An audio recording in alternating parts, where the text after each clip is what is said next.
షిరిడీ సాయిబాబా చరిత్ర మొత్తం మీద ఎక్కడైనా బొట్టు పెట్టుకున్నట్టుగా ఎప్పుడైనా కనబడ్డారా? లేదు. మరి అక్కడ హిందూ అయితే బొట్టు పెట్టుకోవాలి కదా. మరి మన హిందువులు ఎందుకు బాబా వారికి బొట్లు పెట్టి అభిషేకాలు అలంకరణ చేస్తున్నారు? అసలు దీన్ని మనం ఖండించలేని మన చేతగానితనం అనాలా, లేకపోతే ఒక మాట చెప్తేనన్నా, మన హిందువుల్లో పరిపూర్ణమైనటువంటి జ్ఞానాన్ని పొందాలన్న ఆలోచన చచ్చిపోయిందని చెప్తా. ఓకే.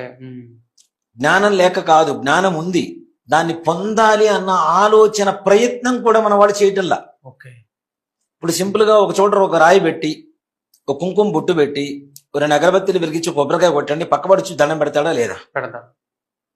ఈ పక్కవాడు వెళ్ళి ఇంకోటితో ఏం చెప్తాడు అంటే, అమ్మో అక్కడ మహత్తరమైనటువంటి స్వామివారి విగ్రహం ఉంది, రాయి రూపంలో వెలిసిందని చెప్తాడు.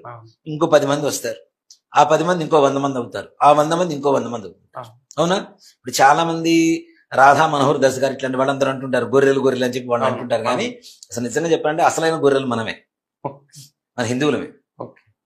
అంటే మన వాళ్ళని నేను అంటున్నాను, బాధపడొద్దు. మన విధానం ఎలా ఉంది అనేది ఒకసారి ఆలోచించండి. చివరికి ఇంట్లో చనిపోయినటువంటి వాళ్ళ ఫోటోలు కూడా బొట్లు పెడుతుంటాం. అవునా?